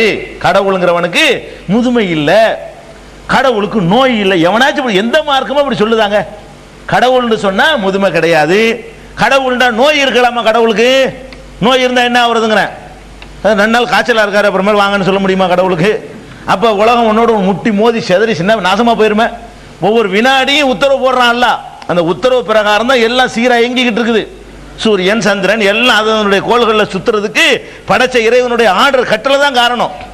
அவன் பாட்டுக்கு 3 நாள் ரெஸ்ட் எடுத்துக்கிட்டானா முடிஞ்சு வச்சுக்காது, உலகமே ஒண்ணுமே இல்லாமல் போயிடும். இப்படி கடவுளுக்கு வந்து மரணம் இருக்கக்கூடாது, முதுமை இருக்கக்கூடாது, நோய் இருக்கக்கூடாது, நொடி இருக்கக்கூடாது, பசி இருக்கக்கூடாது, தாகம் இருக்கக்கூடாது, காமம் இருக்கக்கூடாது, அசதி இருக்கக்கூடாது, மறதி இருக்கக்கூடாது, சோர்வு இருக்கக்கூடாது, கவலை இருக்கக்கூடாது. அல்ல கவலைப்பட்டு ரொம்ப ரொம்ப கவலையாக இருக்குங்க அப்படி சொல்ல முடியுமா? நீ வந்தா என்ன வராட்டி என்ன எல்லாம் ஒரு பையில ஏற்றுக்க மாட்டேங்கிறான் கடவுளை. தலையில் கை வச்சுட்டு கடவுள் உட்காந்துருவாரா? ஒரு பையில ஏற்றுக்கலங்க கடவுளை இல்லைங்கிறான் எல்லாரும் சேர்ந்துக்கிட்டு தலையில் கை வச்சுக்கிட்டு இந்த மாதிரி போகிறாங்க, நான் என்ன பண்ணுவேன் அப்படி அடப்பா. ரசூலுல்லாஹ் சொல்கிறாங்க, நீ உலகத்தில் உள்ள அம்புட்டு பேர் தீர்மானம் பண்ணி இந்த கடவுளை இல்லை வணங்க மாட்டேன்னு முடிவு பண்ணினாலும் அவனுடைய தரஜாவில் ஒரு கடுகளவு குறைய போகிறதில்லை. நீ எல்லாரும் சேர்ந்து தீர்மானம் போட்டு கடவுளை கெதின்னு கும்பிட்டு கிடந்தாலும் அவனுடைய கிரேடில் ஒரு கடுகளவு கூட போகிறதில்லை. வணங்குதா? நீ எல்லாரும் போய் வணங்கினா என்ன, நீ வணங்காட்டி என்ன, ஓ நன்மைக்கு வணங்குற அவ்வளவுதான். ஃபமன் இஹ்ததா ஃபஇன்னமா யஹ்ததி லிநஃப்ஸிஹி. அல்லாஹ் சொல்றான், எவனா நேர் வழியில வந்தான்னு சொன்னா அவனுக்கு வந்துக்கிட்டான், அவ்வளவு. எனக்கு என்ன இல்லை, எனக்கு என்னடா நீ நேர் வழிக்கு வந்தா எனக்கு என்ன, வராட்டி எனக்கு என்னங்கிறேன். எனக்கு என்ன கிரேட் ஏறி போயிட போகுது, நான் எந்த கவலையும் பட மாட்டேன், எந்த கவலையும் கிடையாது. நீ ஒரு வயலும் வராட்டி எனக்கு கவலை கிடையாது. அப்ப கவலை கிடையாது. எது கவலை வரணும்? மறதி இருக்கலாமா கடவுளுக்கு? ஆமா போன மாசம் நீ கேட்டீங்கள மறந்துட்டேனே. நம்ம ஒரு கோரிக்கை வச்சு விடுவோம், எல்லாம் புள்ள கொடு, அவன் வாங்கி வச்சு விட்டு மறந்துட்டான் கடவுள். அடுத்த மாசம் கேட்கும்போது ஞாபகம் வருது, ஆமா போன மாசம் ஒரு கேட்டீங்கள நீ, இது கடவுள் லாயகம் ஆகுமா? கடவுளுக்கு மறந்து இருக்க கூடாது, எதையுமே மறந்துடக்கூடாது. என்னதை எல்லாத்தையும் ஒமாக்கான ரப்புக்க நசியா எல்லாம் தெளிவா அட்டிக்கிறான்ல. உமது இறைவன் எதையும் மறக்கக்கூடியவன் இல்லை. ஒமாக்கான ரப்புக்க நசியா, மத்த கடவுள் தான் மறப்பாங்க. இஸ்லாம் அறிமுகப்படுத்தக்கூடிய இந்த அகில உலகத்துடைய உண்மையான கடவுள் இருக்கான, அவன் எதையும் மறக்கிறவன் இல்லை. இப்படி எல்லா பண்புகளையும் ஒரு விஷயத்தை விடாம, அதனாலதான் நம்ம தெளிவா சார்பா உலகமே இருக்கிற அளவுக்கு இந்த மார்க்கம் ஓடிக்கிட்டு இருக்கு. உலகமே இருக்கிற அளவுக்கு ஓடுற காரணம் என்ன? எல்லாத்துலயும் எவனுடைய கருத்துக்கு தேடி ஓட வேண்டியதில்லை. அவ்வளவு அழகா அணை போட்டு பகுத்தறிவை இழக்காம அறிவுக்கும் ஏற்றதாக இருக்கக்கூடிய வகையிலையும் மற்றவர்களுக்கெல்லாம் எடுத்து சொல்ற விதத்திலையும் அப்படி காலரத்தை விட்டுக்கலாமுங்க. இந்த கொள்கையை ஏத்துக்கிட்டதுக்காக வேண்டி நம்ம விலங்கி ஏத்துக்கல, அப்பம்பாட்டம் ஏத்துக்கிட்டான். நம்ம அப்பம்பாட்டம் செஞ்ச ஒரே நல்ல காரியம் இதுன்னு சொல்லி நம்ம பெருமை அடிக்கலாம். இந்த மாதிரி ஏத்து கவலைப்படுத்தி விட்டு போயிட்டாங்கன்னு நினைக்கிற மார்க்கங்கள் இது. இந்த மார்க்கத்தில் நம்மளை நம்ம உழைக்காம வந்துட்டோம், இதுக்காக சங்கடப்பட வேண்டிய தேவையே இல்லை, அப்படி நெஞ்ச நிமிர்த்து கொள்ள முடியும். அந்த மாதிரியான ஒரு அழகான சித்தாந்தத்தை அல்லாஹ் நமக்கு தந்திருக்கான். மற்றவர்கள்லாம் பார்த்து ஆச்சரியப்படுதல் உலகத்துக்கு நீங்க சொல்லலை, மக்களுக்கு தெரியாது. பிற சமுதாய மக்களுக்குங்க இஸ்லாத்தில் இப்படியெல்லாம் இருக்குன்னு தெரியாது. அவங்க என்ன நினைக்கிறாங்க, நம்மளை மாதிரி தான் அவங்களும் இருக்கிற, அப்படிதான் வழங்கி வச்சிருக்கிறாங்க. அதுக்கு நம்முடைய நடவடிக்கைகள் காரணமா இருக்குது. இந்த தனித்தன்மையை காட்டுறதுக்கு பதிலாக நம்ம என்ன பண்றோம், மௌத்தா போன ஆளை கொண்டு புதைச்சி வச்சுக்கிட்டு அதில் ஒரு கட்டடத்தை கட்டிக்கிட்டு அவருக்கு கடவுள்னு பேரை சொல்லிக்கிட்டு நாகூர் ஆண்டவர், அவன் எப்படி முருகன் பழனி ஆண்டவருங்கிறானோ அதே மாதிரி என்ன செய்யறது, நாகூர் ஆண்டவர், ஊரு பேரை சேர்த்து ஆண்டவர், அஜ்மீர் ஆண்டவர், இப்படி இந்த ஆண்டவர்னு சேர்த்து அவர் மூத்தா பொண்ணு நல்லா தெரியுது, அடக்கம் பண்ணு தெரியுது, அங்கே போய் நம்ம கத்துறோம். ஒரு முஸ்லீம் இல்லாதவன் பார்க்குறான், என்ன எல்லாம் ஒன்று தான், ஒரு கல்லுகிட்ட கேட்கறது இறந்து போனால் ரெண்டு சமந்தானே, கல்லும் பதில் சொல்லாது விளங்காது, மூத்தா போன ஆளுக்கும் விளங்காது, இவர் மூத்தா போனால தான் புதைச்சி வச்சுக்கிறாங்க நல்லா தெரியுது. இல்லை நம்மளை விட எங்கே மேம்பட்டு இருக்கிறான்னு நினைப்பானா இல்லையா? அவன் நினைச்சா என்ன தப்பு? முஸ்லீம் அல்லாத ஒரு சகோதரன் பார்க்குறான் நம்மளை, நம்ம போய் நாகூரில் கை கட்டிட்டு அவளியாவேங்கிறோம். அவன் யோசிக்கிறான், எல்லாம் ஒன்று தானோ, கரெக்டு தானே இருக்குது, நம்ம நிற்க வச்சிருக்கோம் படுக்க போட்டிருக்கான், என்ன டிஃபரன்ஸ் இருக்கு? கரெக்டாக வழங்கிடுவான்ல அவன். நம்ம நிற்க வச்சுட்டு கேட்குறோம் கடவுளை, அவன் படுக்க வசமாக போட்டுக்கிட்டு கொஞ்சம் ரெஸ்ட் கொடுத்து கேட்குறான். இதை பற்றி என்ன டிஃபரெண்ட் இருக்கு, போங்கடா இதை இருந்துட்டு போகிறோம்.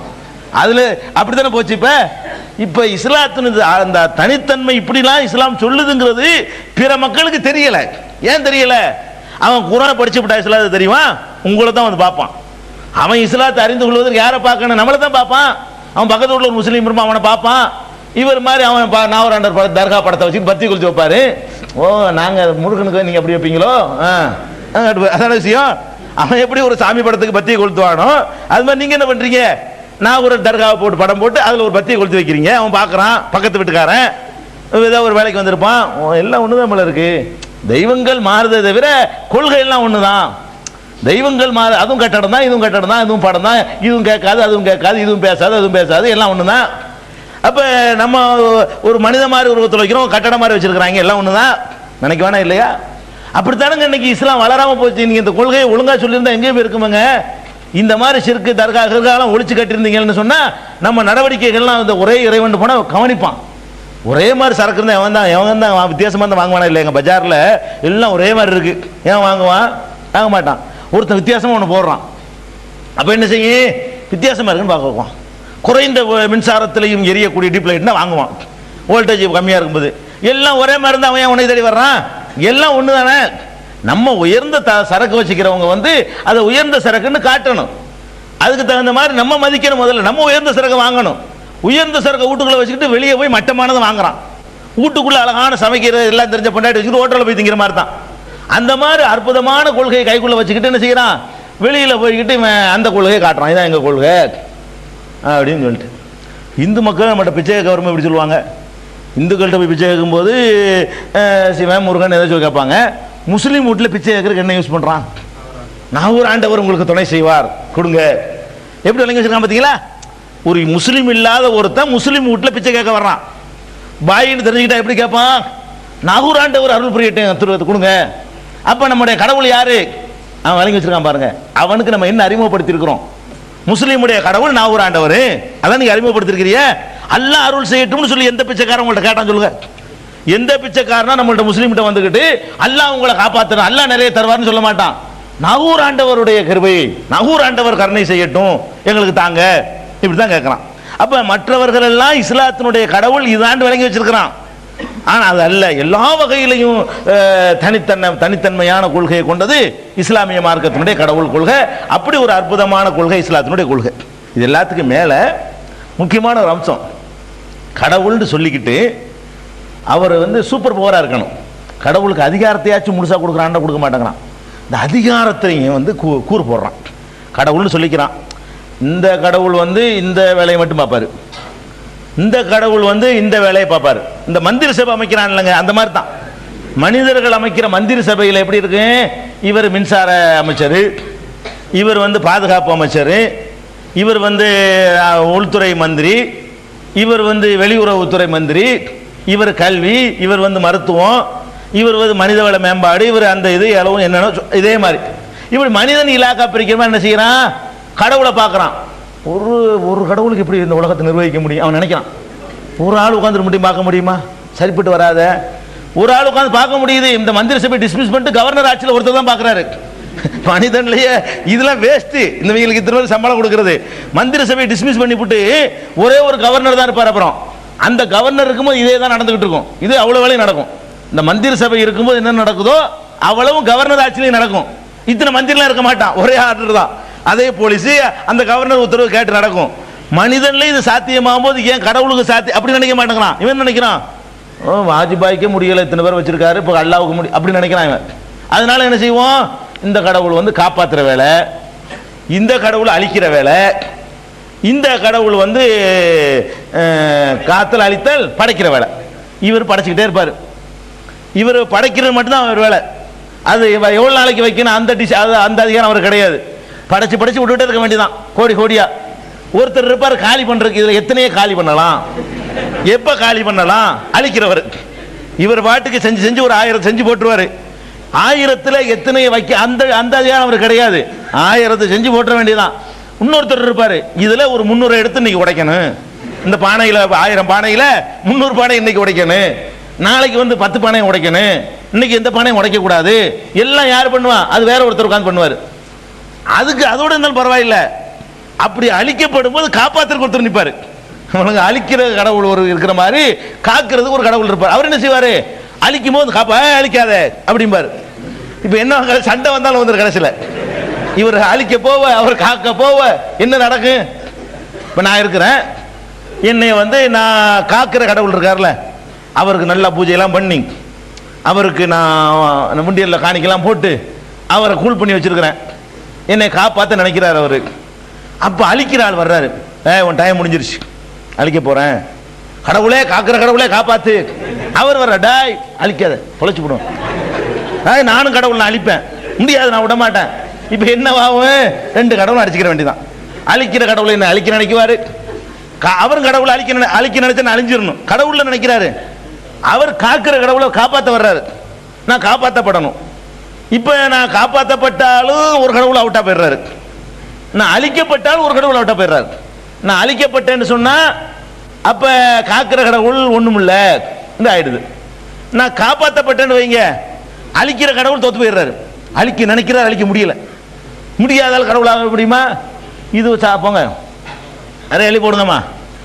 அப்ப இது எதுக்கு சொல்றோம்னு கேட்டா, கடவுளுங்கிறவன் வந்து இப்படி இலாக்காவா பிரிச்சு கொடுத்தோம்னா உலகம் நாசமா போயிருக்கும். அல்லாஹ் சொல்றான், அப்படியே சொல்றான், லவ்கான ஃபீஹிமா ஆலிஹத்துன் இல்லல்லாஹுல ஃபஸததா. இந்த வானம் பூமியில அல்லாஹ்ங்கிற ஒரு கடவுளை தவிர வேற கடவுள்கள் இருந்திருந்தால் என்னைக்கோ இந்த வானம் பூமி நாசமா போயிருக்கும். அல்லாஹ்ங்கிற ஒரு கடவுள் மாத்திரம் இருக்கிறதுனால தான் ஒழுங்கா ஓடிக்கிட்டு இருக்குது. ஒரு கடவுளுக்கு மேல இன்னொரு கடவுள் இருந்திருந்தா என்னைக்கோ இந்த உலகம் சீர்கெட்டு நாசமா போய் சின்ன பின்னமாயிருக்கும். சின்ன பின்னம் ஆகல. எவ்வளவு துல்லியமா ஓடுது பாத்தீங்களா? ஒரு கடவுள் தான் இருக்கிறாங்க. ஆதாரம் என்ன? எவ்வளவு சொல்லி வச்ச மாதிரி நிர்ணயித்த மாதிரி இந்த உலகம் இயங்கிட்டு இருக்குன்னு பாருங்க. அதுல எந்த மாற்றமும் இல்லை பாத்தீங்களா? இத்தனை மணிக்கு உதிக்கும்னு இப்ப நோம்பு திறக்கிறதுக்கு உங்களுக்கு அட்டவணை போட்டு தந்திருக்கிறாங்க. 5:43 சூரியன் மறையும், 5:44 இன்னைக்கு சூரியன் மறையும், 5:45 இன்னைக்கு சூரியன் மறையும் சொல்றாங்க. அப்ப இது எப்படி சொல்ல முடிஞ்சு? இது எப்படி சொல்ல முடிஞ்சுன்னு அப்படி சிஸ்டமேட்டிக்கா இருக்கனால சொல்ல முடிஞ்சு. ஏருக்கு மாறா சொல்ல இயலாது. ஒரே சீராயங்கிறதுனால தான் இன்னைக்கு இத்தனைக்கு தான் மறையும். அந்த வேகம், அந்த சுழற்சி, அந்த திசை எல்லாத்தையும் கணக்கு பண்ணி இத்தனைக்கு அது மறைஞ்சிரும், பூமியுடைய பார்வையிலிருந்து எடுபட்டு போயிடும். அதே மாதிரி எப்பவும் 5:43 இருக்காது, 6:43 வரைக்கும் போகுதுல சில மாசங்கள்ல.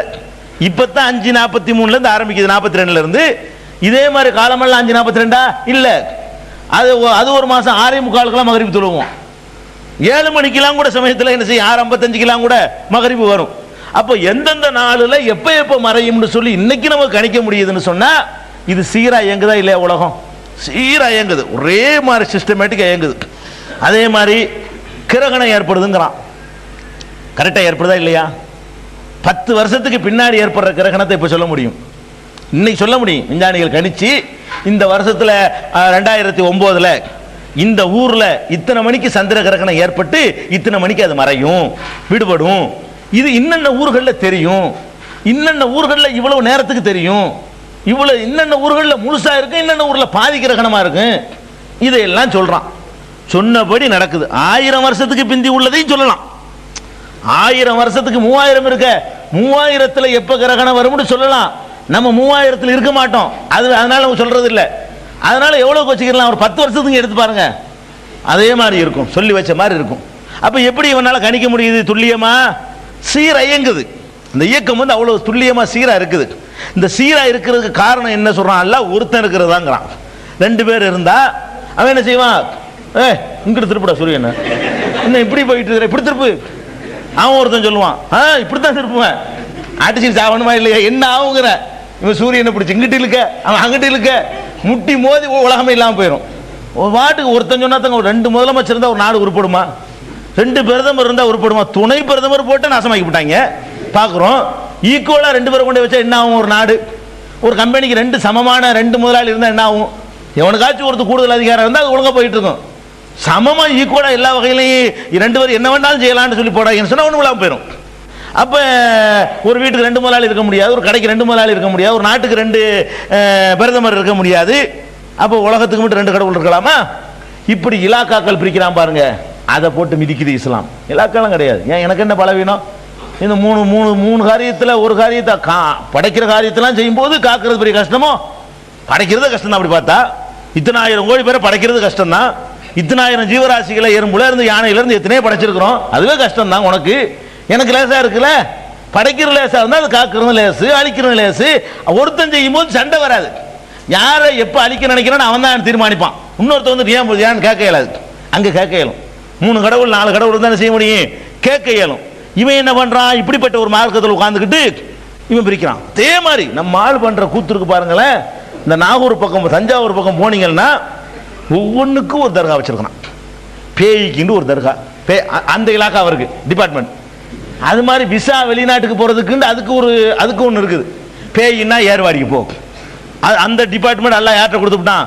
அல்லாக்கு முடியல, நீ இந்த மந்திரி, பேய் மந்திரி நீ. அது மாதிரி நீ பிசாசு மந்திரி, நீ விசா மந்திரி, நீ வந்து அந்த மந்திரி கல்வி மந்திரின்னு சொல்லி பிரிச்சு கொடுத்த மாதிரி ஒவ்வொன்றுக்கும் ஒரு ஆள்கிட்ட போறாங்க. இந்த இதுக்கு அங்க போங்க, அதுக்கு இங்க போங்க, இதுக்கு அங்க போங்க, இதுக்கு அங்க போனா சரியா வரும், வயிற்று வலி தானே, இதுக்கு நீங்க நாவூருக்கு போங்க சரியா வந்துடும் அப்படிமா. இப்படி ஒவ்வொன்றுக்கும் இலாக்கா பிரிக்கிறான். அப்ப நம்ம இலாக்கா கிடையாதுடா, எல்லாத்தையும் ஒருத்தந்து பார்க்க முடியும். கடவுளுங்கிறவன் பலவீனமானவன் கிடையாது. எத்தனை கோடி பணியை கொடுத்தாலும் அவனுக்கு செய்ய முடியும். அவனுக்கு ஒரு சிரமமும் கிடையாது. அப்ப அவன் சடைவு அடைய மாட்டான், சோர்வு அடைய மாட்டான். அப்படிப்பட்ட இறைவன் சொல்லி நம்பிக்கிட்ட நம்ம என்ன செய்யறோம்? இறைவன் செய்யறதெல்லாம் பங்கு போட்டு எதுக்கு இந்த ஆள்கிட்ட கொடுக்கணுங்கிற அந்த பேயை அல்லாவுக்கு விரட்ட முடியாதா? அந்த நோயை அல்லாவுக்கு தீர்க்க முடியாதா? அந்த வறுமையை அல்லாவுக்கு விரட்டிட முடியாதா? அதுக்கு என்ன பிரிச்சு கொடுக்கணும்? அப்ப நீங்க கடவுளை பலவீனமா காட்டுறீங்க. அடுத்த மற்றவர்கள் ஏன் ஈர்க்கப்படலைன்னா உங்க நடவடிக்கை அப்படி இல்லையே. நீங்க இதே மாதிரி இலாக்கா பிரிச்சு வச்சு புரியல. அதே மாதிரி இன்னொரு வகையான பிரிவினை செய்வான் கடவுளையே. கடவுள் சூப்பர் பவர் தான், அதெல்லாம் பவர் தான். ஆனா ஒரு ஏரியாவுக்கு ஒரு கடவுள், ஒரு கடவுள் தமிழ் கடவுள், தமிழ்நாட்டை மட்டும் அவர் பார்ப்பாரு. அதுல உள்ள நல்லது கெட்டது எல்லாம் அவர் தான் பார்ப்பாரு. ஆனா அவர் முழு அதிகாரம் தான். உலகத்துக்கு பூரா அவருக்கு அதிகாரம் கிடையாது. இவர் தமிழ் கடவுள், இவர் மலையாள கடவுள், இவர் சிங்கள கடவுள், இவர் இந்திய கடவுள், இவர் அமெரிக்க கடவுள், இப்படின்னு இந்த நிலப்பரப்பு அல்லா பிரிச்சிருக்கான உருண்டையில் இருக்கா. அடே இந்த பூமியை அப்ப தமிழ் கடவுளுங்கிற தமிழ்நாடு இருக்க இதை மட்டும் தனியா படைச்சுக்கணும் வச்சு சொருவினார். அதுல ஒவ்வொரு துண்டு தமிழ்நாடு ஒரு மேப்பில் வருதுலங்க படம். இந்த மாதிரி ஒருத்தர் தயார் பண்ணிக்கிட்டு வந்து அவர் அதை உண்டாக்கி அதுல உள்ள மக்களை எல்லாம் அவர் உருவாக்கி இந்த வெற்றிடமா இருந்த பூமியில கொண்டாந்து நுழைச்சி அவர் ஃபிட் பண்ணாரா? அப்படின்னா அவருக்கு அந்த கடவுள்னு சொல்லு. அடே இந்த உருண்டை எவன் படைச்சான்? அதான் கேள்வி. நீ தமிழ் மலையாளம் பிரிக்கிறியடா. அல்லாஹ் படைச்ச உருண்டை, பூமி உருண்டை. இந்த உருண்டைக்குள்ள தமிழ் மலையாளம்லாம் கிடையாது, எல்லாம் ஒரே உருண்டை தான். இந்த மொத்த உருண்டையை ஒருத்தன் படைச்சான். இந்த மொத்த உருண்டையை ஒருத்தன் படைச்சான். எவன் படைச்சான்? அவன் தான் கடவுள். அப்புறம் என்ன தமிழ் கடவுள் இங்கிலீஷ் கடவுள் இருக்கிற? அகில உலகத்துக்கு அவன் தான் கடவுள். இந்த பூமியை எவன் படைச்சான ஒருத்தன் தான் அவன். சூரியன் இருக்கு, சூரியனை துண்டு துண்டா ஒரு இந்த பிச்சைக்காரன் வாந்தி எடுத்த மாதிரி துண்டு துண்டா ஒட்டு போட்டு வச்சிருக்கா? அப்படி கிடையாது இல்லைங்க, ஒரு கோல் தானுங்க. இவர் இத்தாண்டி செஞ்சாரு, அவர் இவ்வளவு பெருசா செஞ்சாரு, கொண்டே சேர்த்து உருண்டை ஆக்கிட்டாங்களா? அப்படியா? பல பேர் சேர்ந்து தயாரிப்பாங்க இல்லைங்க. இந்த ரெடிமேட் கடையில் ஒருத்தன் காலரா தைக்குவான். அவன் காலர் மட்டும் வெட்டிட்டு போல அவன் தைச்சிட்டு இருப்பான். இன்னொருத்தன் இந்த கப்பு மட்டும் தைப்பான், இன்னொருத்தன் கை மட்டும் தைப்பான், ஒருத்தன் காஜா பட்டன் மட்டும் வச்சுக்கிட்டு இருப்பான், ஒருத்தன் இந்த இது செய்வான், ஒருத்தன் இதை பண்ணுவான், ஒருத்தன் இதை பண்ணுவான். 10 பேர் உட்கார்ந்து சட்டையை தயார் பண்ணுவாங்க. அப்படி நினைச்சுக்கிட்டாங்க. இந்த துண்டை வந்து இவர் செஞ்சாரு பூமியில, இந்த துண்டை அவர் செஞ்சாரு, இந்த துண்டை இவர் ரெடி பண்ணாரு, எல்லாம் ஒன்னா கூடி ஒன்னா சேர்த்து உருட்டி விட்டாங்க. அப்படியா? அடே இந்த மொத்த சூரியனை எவன் படைச்சான்? அவன் தான் கடவுள், ஒருத்தன் தான் கடவுள். அப்புறம் என்ன மாநிலத்துக்கு மாநிலம், நாட்டுக்கு நாடு பிரிக்கிற அப்படின்னு சொல்லி எல்லைகளுக்கு தகுந்த மாதிரி கடவுளை பிரிக்கிறான் பாருங்க. அதே இஸ்லாம் வந்து என்ன செய்யுது? ஹுல்லதி ஃபிஸ்ஸமாய் இலாகுன் வ ஃபில் அர்தி இலாகுன். மொத்த வானத்துக்கு அவன் தான் கடவுள், பூமிக்கு அவன் தான் கடவுள். அல்ல அடிக்கிறான். எல்லாத்துக்கும் குர்ஆன்ல ஆதாரங்கள் தான். அப்படிதான் சொல்றான். கடவுள் கொள்கையை பொறுத்த வரைக்கும் அப்படி தெளிவா அடிக்கிறான். ஹுல்லதி ஃபிஸ்ஸமாய் இலாகுன் வ ஃபில் அர்தி இலாகுன். மொத்த பூமியில அவன் தான் கடவுள், மொத்த வானத்துல அவன் தான் கடவுள். ஆகாயத்துல எத்தனை இருக்கு, எத்தனை கோள்கள் இருக்கு, அத்தனை அவன் கடவுள்.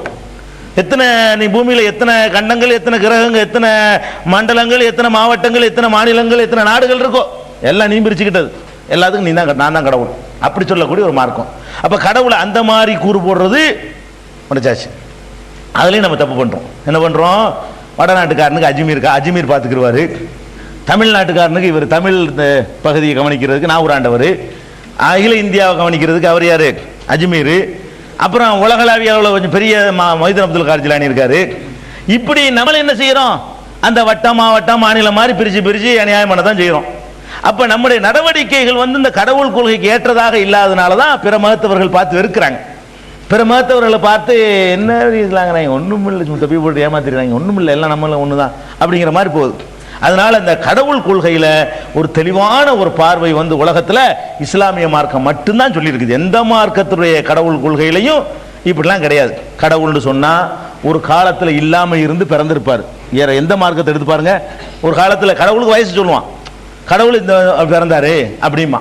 பிறந்தாருன்னா வயசு வந்துடுது இல்லைங்க. கடவுள் இப்ப தகப்பன் தாயின்னா ஒரு காலத்துல பிறந்திருக்காரு அப்படி சொல்லுவான். சரி, நான் கேட்கிறேன், இந்த கடவுளுங்கிறீங்களப்பா, என்னமோ கடவுளுக்கு ஆக்குறவர் அவரெல்லாம் எங்க இப்ப இருந்தார், வாழ்ந்து எங்க இப்ப இருக்கார? மூத்தா போயிட்டாரா? வேற இல்ல உங்கள்கிட்ட யார சொல்றீங்கல்ல, அவருடைய மகன் கோச்சிட்டுங்க வந்துட்டாரு, மலையில வந்து உட்காந்துட்டாருங்கிறீங்கள, அவர் எங்க இப்ப ஆளு? இங்கதானே வந்தாரு, இங்க வந்தவர் இப்ப எங்க போயிட்டாருங்கிறேன், மூத்தா போயிட்டார். அப்ப நல்ல மனிதர்களை தான் கடவுளாக்கி இருக்கிறாங்க, நல்லா விளங்குது.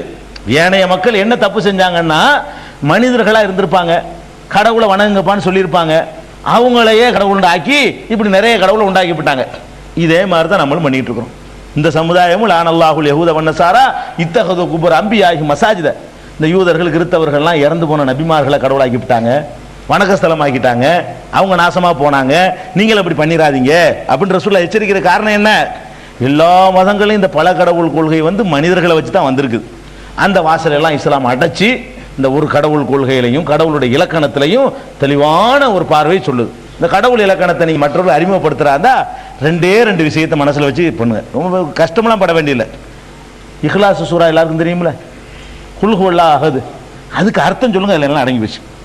குல் ஹுவல்லாஹ் அஹத் இருக்குல்லங்க, ஹுவல்லாஹு அஹத், அல்லாஹ் ஒருவன், ஒருத்தன், எல்லா பதில் அடங்கி போச்சு.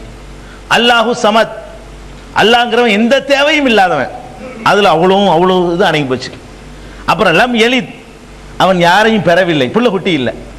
வலம் யூலத், யாராலும் பெறப்படலை, தாய் தகப்பன் இல்லை. வலம் யூலத்னா தாய் தகப்பன் இல்லை, பெறப்படவில்லை. லம் யலித்னா அவன் யாரையும் பெறல. வலம் யகுல் லஹு குஃபுவன் அஹத், அவனுக்கு நிகரா யாரும் இல்லை. முடிஞ்சு போச்சா? கடவுளுடைய எல்லாமே இதுக்குள்ள அடங்கி போச்சு.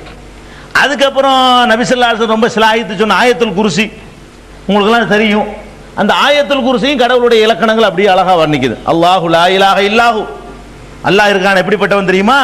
லா இலாஹ இல்லாஹு, அவனை தவிர யாரும் கிடையாது, கடவுளே கிடையாது. அல் ஹய்யுல் கய்யூம், நித்திய ஜீவன். நித்திய ஜீவன் என்ன? சாவு இல்லை. நம்மளும் ஜீவன் தான், நமக்கெல்லாம் ஜீவன் இருக்கு, நித்திய ஜீவன் கிடையாது. நம்ம ஜீவன்லாம் ஒரு 65 வயசு 70 வயசு 50 வயசு போயிடுவோம். அல்லாஹ் எப்படிப்பட்டவன்? அல் ஹய்யு மட்டுமில்ல, அல் கய்யூம், நீ என்றென்றும் உயிரோடு இருப்பவன். அல் ஹய்யுல் கய்யூம், எல்லா காலத்திலும் இருந்துகிட்டே இருக்கக்கூடியவன். லா தஅகுதுஹு சினத்துன் வலா நௌமுன், அவனுக்கு அசதியோ தூக்கமோ கிடையாது. அசதியும் கிடையாது, தூக்கமும் கிடையாது. லஹு மா ஃபிஸ் ஸமாவாத்தி வ மா ஃபில் அர்த், வானம் பூமியில உள்ள எல்லாம் அவனுக்கு சொந்தமான பொருட்கள். நபியா இருந்தாலும் மலக்கா இருந்தாலும் அல்லாஹ்வுடைய வாரிசு கிடையாது யாருமே, எல்லாம் அவனுடைய உடைமைகள், அடிமைகள் எல்லாருமே. லஹு மா ஃபிஸ் ஸமாவாத்தி வ மா ஃபில் அர்த் மன் ஸல்லதி யஷ்ஃபஉ இன்தஹு இல்லா பிஇذனிஹி, அவனிடத்தில் அவன் அனுமதியை கேட்காமல் எவனுக்கு பரிந்துரை செய்ய முடியும்?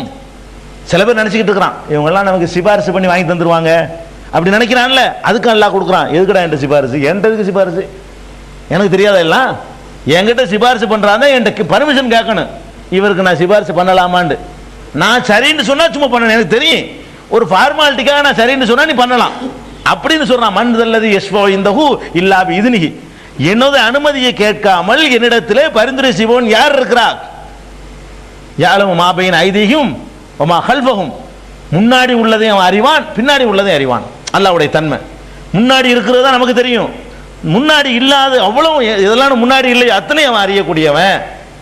வலா யுஹீதுன பிஷைஇன் மின் இல்மிஹி, அவன் அறிந்திருக்கிற அந்த ஞானத்தை வேற எவரும் அறிந்து கொள்ள முடியாது. அல்லாஹ்வுக்கு தெரிந்தது யாருக்கும் தெரியாது. என் ஞானம் அளவுக்கு யாருக்கு ஞானம் இல்லை அப்படின்னு சொல்றான். வசிய குர்சியுஹு ஸமாவாத்தி வல் அர்த், அவன் அமர்ந்திருக்கிற அந்த ஆசனம் இருக்கிற குர்சி அது வானம் பூமிகளை எல்லாம் விட விசாலமானது. அல்லாஹ்வுடைய குர்சி இருக்குதே அது எவ்வளவு பெருசு? இந்த வானத்தை நீ பூமி எவ்வளவு பெருசு? பூமி எவ்வளவு பெருசுங்க? இதெல்லாம் தூசி. வானம் எவ்வளவு பெருசு?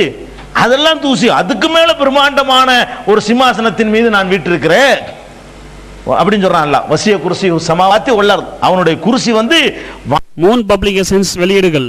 இஸ்லாமிய அடிப்படை கல்வி, திருமுறையின் தோற்றுவாய், திருக்குரானில் அறிவியல் சான்றுகள் பாகம் 1, அர்த்தமுள்ள கேள்விகளும் அறிவுபூர்வமான பதில்களும், குரான் கூறும் ஓரிரை கொள்கை, நபி வழியில் தொழுகை சட்டங்கள், மாமனிதர் நபிகள் நாயகம், குரான் மட்டும் போதுமா, ஹதீஸ்கள் குரானுக்கு முரண்படுமா, அழகிய இஸ்லாமிய பெயர்கள், இதுதான் பைபிள், ஜனாசாவின் சட்டங்கள், ஏகத்துவமும் இணை வைப்பும், திருக்குரானின் அறிவியல் சான்றுகள் பாகம் 2, இஸ்லாம் பெண்கள் உரிமையை பறிக்கிறதா, பிறை ஓர் விளக்கம், இஸ்லாம் ஓர் இனிய மார்க்கம், நபி தோழியர் வரலாறு, குற்றச்சாட்டுகளும் பதில்களும், நோன்பு, இயேசு இறைமகனா, வருமுன் உரைத்த இஸ்லாம், உண்மை தோழர் அபூபக்கர் அலி, பெண்களுக்கான நபி வழி சட்டங்கள், அறிவுச்சுடர் அன்னை ஐசார் அலி, இஸ்லாத்தில் சொர்க்கம் நரகம், நபி தோழர்களும் நமது நிலையும், துவாக்களின் தொகுப்பு, முகைதீன் மௌலிது ஒரு ஆய்வு, குரானை எளிதில் ஓதிட, நபிகள் நாயகம் பல திருமணம் செய்தது ஏன், யாக்குத்பா ஒரு ஆய்வு, நபி வழியில் நம்ஹஜ், நபி வழியில் குழந்தை வளர்ப்பு, தராவி தொழுகை ஒரு ஆய்வு, ஜக்காத் ஒரு ஆய்வு, இஸ்லாத்தில் இல்லறம், கியாமத் நாளின் 10 அடையாளங்கள், நபிகளாரின் நற்போதனைகள், மன்னரை வாழ்க்கை,